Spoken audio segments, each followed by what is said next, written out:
Hello friends, मैं प्रीति सिंह आप सभी का इतिहास की क्लास में बहुत बहुत स्वागत करती हूँ। दोस्तों, हम भारतीय इतिहास के जानने के क्रम में पहले प्राचीन इतिहास के सिंधु घाटी की सभ्यता के बारे में डिस्कस किया था। अब हम इसी क्रम में वैदिक काल के बारे में डिस्कस करेंगे। सर्वप्रथम है वैदिक शब्द के बारे में चर्चा करते हैं। वैदिक शब्द वेद से बना हुआ है। वेद का अर्थ होता है ज्ञान। दोस्तों, ऐसा माना जाता है कि वैदिक संस्कृति के निर्माता आर्य थे और आर्य का अर्थ होता है श्रेष्ठ। आर्य संस्कृत भाषा का एक शब्द है और आर्यों को प्रजाति सूचक शब्द माना गया है। अब हम ऋग्वैदिक काल के बारे में चर्चा करते हैं। दोस्तों, वैदिक काल को मुख्यतः दो भागों में विभाजित किया गया है। पहला ऋग्वैदिक काल और दूसरा उत्तर वैदिक काल। ऋग्वेद का रचना काल 1500 से 1000 ईस्वी पूर्व तक माना जाता है और हरियाणा के एक स्थान भगवानपुरा, पंजाब के 3 जगहों की खुदाई से चित्रित धूसर मृदभांड PGW के अवशेष जो मिले हैं वह लौह वस्तुओं की अनुपस्थिति के संकेत देते हैं। तो पुरातात्विक साक्ष्यों के आधार पर इस काल को 1500 से 1000 ईस्वी पूर्व निर्धारित किया गया है, जो कि ऋग्वेद का रचना काल भी है। दोस्तों, आर्यों की वैदिक संस्कृति का निर्माता माना जाता है और आर्यों की भाषा संस्कृत मानी गई है। दोस्तों, इनके निवास स्थान पर बहुत ही अलग अलग मत है। मिस्टर मैक्समूलर महोदय इन्हें मध्य एशिया के निवासी मानते थे, क्योंकि ईरानी ग्रंथ जिंद अवस्था के जो साक्ष्य मिले हैं और ऋग्वैदिक देवता का उल्लेख बोझकोई अभिलेख जो कि 1400 ईस्वी पूर्व का था, उसमें मित्र, वरुण और इंद्र देवता का उल्लेख है। इसके आधार पर ये ऐसा कहते हैं कि ये मध्य एशिया के निवासी रहे होंगे। मिस्टर बाल गंगाधर तिलक ने अपनी पुस्तक the Arctic home of the Aryans में उल्लेख किया है कि आर्य उत्तरी ध्रुव के निवासी थे। दोस्तों, अक्सर एग्जाम में यह पूछा जाता है कि the Arctic home of the Aryans पुस्तक के लेखक कौन है, तो इस पुस्तक के लेखक मिस्टर बाल गंगाधर तिलक हैं। दोस्तों, मिस्टर गंगानाथ झा, AC दास और संपूर्णानंद जी आर्यों को भारत का मूल निवासी मानते हैं और ऐसा ऋग्वेद में वर्णित भूगोल के आधार पर वे कहते हैं। अब हम ऋग्वैदिक काल के लोगों के सामाजिक जीवन के बारे में चर्चा करेंगे। ऋग्वैदिक काल में जो आर्यजन थे उनका पारिवारिक जीवन बहुत ही स्वस्थ अवस्था में था। इनके समाज का मुख्य आधार विवाह था, जो कि बहुत ही पवित्र और अविच्छेद बंधन माना जाता था, जो कभी भी न टूटने वाला था। इनका परिवार जो था पितृसत्तात्मक था और परिवार में सामान्यतः 3 पीढ़ी के लोग रहते थे। परिवार में पिता का ही मुख्य स्थान दिया गया था। दोस्तों, परिवार के मुखिया को गृहपति कहते थे और इनका सामाजिक जीवन बहुत ही उत्तम अवस्था में था और इनके सामाजिक व्यवस्था से ही यह पता चलता है कि जब इनके घर में बालक पैदा होता था तो ये बहुत ही खुशियाँ मनाते थे। दोस्तों, आर्यजन मुख्यतः 3 वर्गों में विभाजित थे। पहला ब्राह्मण, दूसरा क्षत्रिय और तीसरा वैश्य। दोस्तों, इनका विभाजन आनुवंशिक न होकर व्यवसाय पर आधारित था। ब्राह्मण मुख्यतः पूजा पाठ, अध्ययन, अध्यापन और दान लेने का कार्य करते थे। क्षत्रिय बाह्य और आंतरिक खतरों से रक्षा करते थे और वैश्य जो शेष अन्य कार्य थे वे करते थे।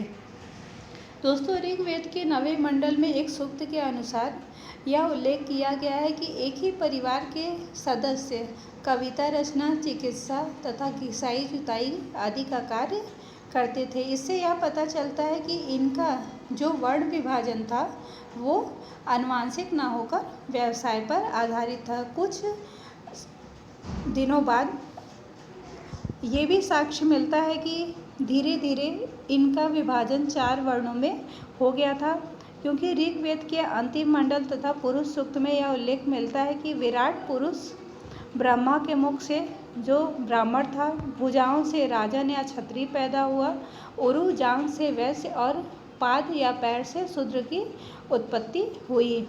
यद्यपि इस काल के अंत में चतुर्वर्ण व्यवस्था स्थापित हो गई थी, परंतु यह व्यवस्था भी इनके जन्म के आधार पर न होकर व्यवसाय के आधार पर थी, यानी कि इनके कर्म के आधार पर थी। दोस्तों इनका विवाह जो था वो पवित्र था और अविच्छेद माना जाता था और ऐसा कहा जाता था कि विवाह का मुख्य उद्देश्य पुत्र की प्राप्ति थी, जो इनकी मृत्यु के बाद मुखाग्नि प्रदान कर अपने माता पिता को मोक्ष की प्राप्ति देता था। इसलिए उस समय पुत्र को बहुत ही अच्छा माना जाता था, लेकिन लड़कियों के साथ भी बहुत ही अच्छा व्यवहार होता था। दोस्तों उस समय बाल विवाह का प्रचलन नहीं था। ऋग्वैदिक काल में नियोग प्रथा प्रचलित थी। दोस्तों अक्सर पूछा जाता है कि नियोग प्रथा क्या है, तो यह वह था कि जो विधवा जिसके पुत्र नहीं थी वह अपने देवर के साथ सहवास कर पुत्र की प्राप्ति कर लेती थी। दोस्तों उस समय पुनर्विवाह प्रचलित थी और सती प्रथा नहीं था, क्योंकि इसका कहीं पे भी उदाहरण नहीं मिलता है, किंतु सांकेतिक रूप में ऐसा कहा जाता है कि पत्नी अपने मृत पति की चिता पर लेटती थी, पर अपने संबंधों के कहने पर वह उठ जाती थी। ऋग्वैदिक समाज में नारियों को बहुत ही स्वतंत्रता थी। उस समय पर्दा प्रथा का कोई भी उल्लेख नहीं मिलता है। दोस्तों ऋग्वैदिक आर्यजन शाकाहारी और मांसाहारी दोनों प्रकार के भोजन का उपयोग करते थे। ये अपने भोजन में अन्न और दूध की तरह तरह के पकवान बनाते थे।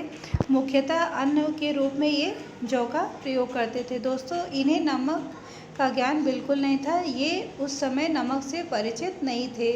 ये अपूप तथा करम्ब खाते थे। अपूप ये पीसे हुए अन्न को दूध और घी से मिलाकर बनाते थे। ये सत्तू का भी उपयोग करते थे। करम्ब को दलिया कहा जाता था और करम्ब इनके पोषण देवता का प्रिय भोजन था। दोस्तों ये लोग पेय पदार्थों में सोम और सूरा का पान करते थे। सोम क्या है, ये भी आपके एग्ज़ाम में अक्सर पूछा जाता है। तो सोम एक वनस्पति थी जो हिमालय के मुजवंत के शिखर पर गोरी नदी के तट पर पाई जाती थी और इसी वनस्पति से यह पेय तैयार किया जाता था। दोस्तों ये लोग सूरा का भी पान करते थे, लेकिन इसका पान करने से ये झगड़े करते थे और शोर मचाते थे, इसलिए ऋग्वेद में इसकी बहुत ही निंदा की गई है। दोस्तों इनके वस्त्रों के बारे में चर्चा करें तो आर्यों के वस्त्रों को 3 वर्गों में विभाजित किया गया है। पहला है निवि। ये निवि इनका अंदरूनी वस्त्र होता था। वास या परिधान यह इनका मुख्य वस्त्र था। अधिवास तथा द्रापी ये जो ऊपर से ओढ़कर धारण करते थे उसे अधिवास या द्रापी कहा जाता था। दोस्तों उस समय पुरुष और महिलाएं दोनों ही सोने और बहुमूल्य पदार्थों के आभूषण धारण करते थे। वधुएं कान में कर्णशोधन तथा पर्वत यानी कि बाली, सिर पर कुरीर, गले में माला या निस्क, वक्ष पर रत्न तथा उंगलियों पर खादी या अंगूठी पहनती थी। दोस्तों आपके एग्ज़ाम में प्रश्न पूछा जाता है कि निस्क कहाँ पहना जाता था, तो निस्क गले में पहना जाता था। दोस्तों आर्यजनों को चिकित्सा का बहुत ही अच्छा ज्ञान था। उस समय ऋग्वेद में ऐसा उल्लेख है कि अश्विन नाम का एक चिकित्सक था जिसने विशुला के कटे पैर की जगह धातु का पैर लगाया था। इससे यह पता चलता है कि इस युग में शल्य चिकित्सा का भी बहुत ही अच्छा ज्ञान था और व्याधियों के उपचार जो है मंत्रोच्चारण तथा जड़ी बूटी से भी किया जाता था। दोस्तों उस समय की शिक्षा मुख्यतः ऋषियों द्वारा मौखिक रूप से प्रदान की जाती थी। उस समय शिक्षा का मुख्य उद्देश्य ईश्वर भक्ति की प्रेरणा, सामाजिक तत्वों का बोध और चरित्र निर्माण करना था। इस काल में बालकों के साथ साथ बालिकाओं को भी शिक्षा प्रदान की जाती थी। दोस्तों अब हम ऋग्वैदिक काल के लोगों के राजनीतिक जीवन के बारे में चर्चा करेंगे। ऋग्वैदिक काल में आर्यजन कबीलों में निवास करते थे। इस काल में राजा किसी क्षेत्र विशेष का राजा न होकर अपने जन का स्वामी होता था। इन्हें मुख्यतः 5 भागों में विभाजित किया गया है। पहला है परिवार। इस काल की सबसे छोटी इकाई परिवार थी जिसे कुल भी कहा जाता था और इसके मुखिया को कुलपति भी कहते थे। परिवार के बाद है ग्राम। अनेक परिवार को मिलाकर एक ग्राम का निर्माण होता था और ग्राम के प्रधान को ग्रामीणी कहा जाता था। फिर विश आते हैं। अनेक ग्रामों को मिलाकर एक विश का निर्माण होता था और इनके मुखिया को विश्वपति बुलाते थे। जन अनेक विषयों को मिलाकर एक जन का निर्माण होता था। जन का सर्वोच्च राजा होता था। 5वां है राष्ट्र। देश या राज्य को राष्ट्र कहा जाता था। इस काल में आर्य कई जनों में विभक्त थे। इनमें से 5 जन कौन से थे? पुरु, अनु, दूह, यदु और तुर्वसु।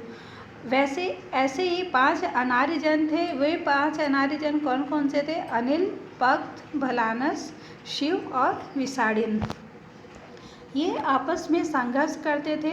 बाद में इनमें विवाहोत्तर संबंध स्थापित हो गया था और एक नए वंश कुरु की स्थापना हुई थी, जिसका महाभारत में उल्लेख मिलता है।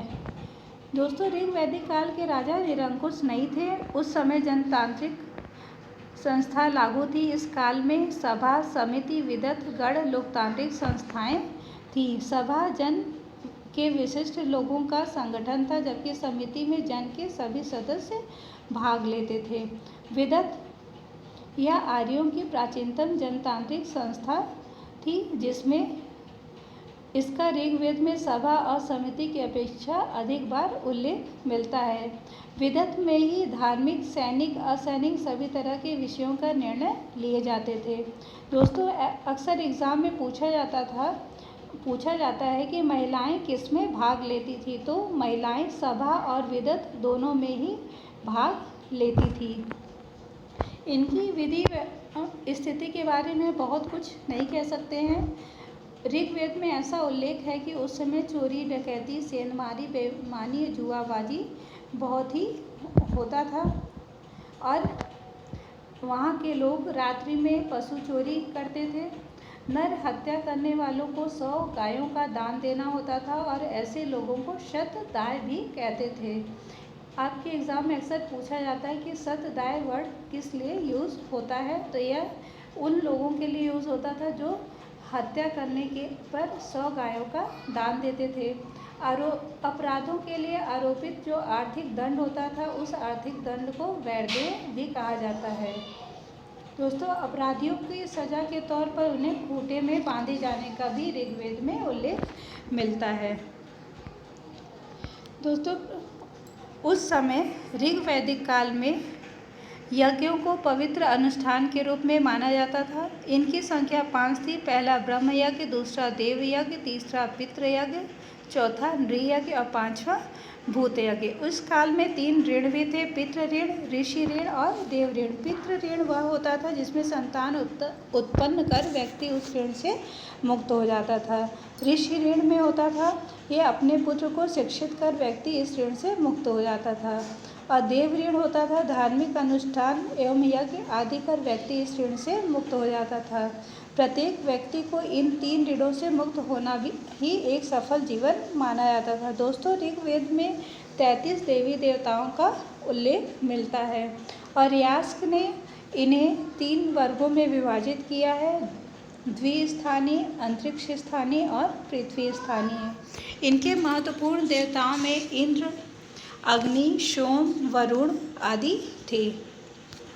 दोस्तों, आर्यों का आर्थिक जीवन कैसा था, अब हम इसके बारे में चर्चा करेंगे। आर्यों की संस्कृति ग्रामीण थी और ऐसा कहा जाता है कि सबसे पहले आर्यों का जीवन यायावरी जैसा था, परंतु धीरे धीरे इन्होंने स्थायी जीवन जीना आरंभ कर दिया था।